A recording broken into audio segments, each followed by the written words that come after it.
I'm Big Daddy Donnie DeSilva, and it's time for another truth bomb.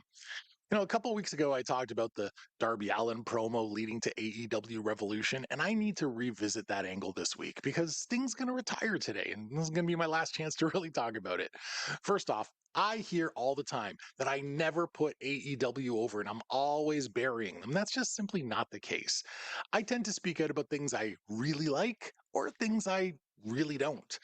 And in the case of All Elite Wrestling, there tends to be a lot more of the latter.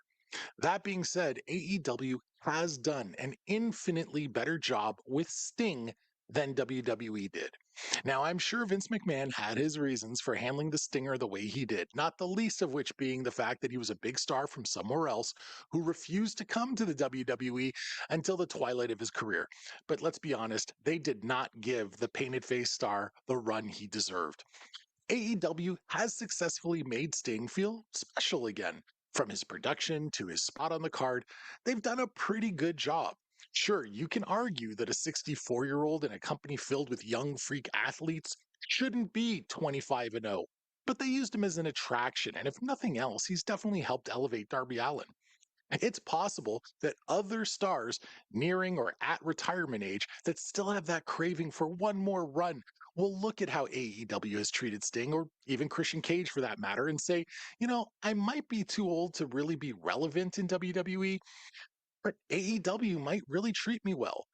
That all being said, the build to the Revolution pay per view has been the absolute worst part of Sting's AEW run. This match, announced back in October, should only have one central story. It's the last time Sting works as a pro wrestler. That's it. Instead, the story has been muddied.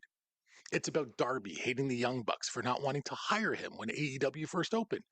It's about Sting's kids being attacked by Nick and Matt Jackson and now needing revenge. It's about Ric Flair being angry that he's excluded from this program. Then he turned heel and then immediately turned face again. Flair's geriatric offense on Dynamite this week has turned into a meme and done more bad than good for this match and the company as a whole.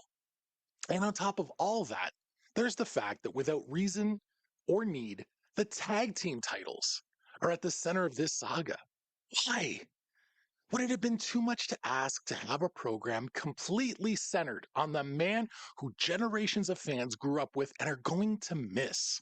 Couldn't they have pivoted to this Darby Buck side quest afterwards? If Flair needed to be involved, all they had to do was be a corner man, and maybe he throws a chop at Brandon Cutler or something when he tries to interfere, and then he can be in the ring and hug his longtime friend at the end. Sometimes less is more. In this case, a lot less would have meant way more. I'm Big Daddy Donnie. You don't have to agree with me, but it's the truth.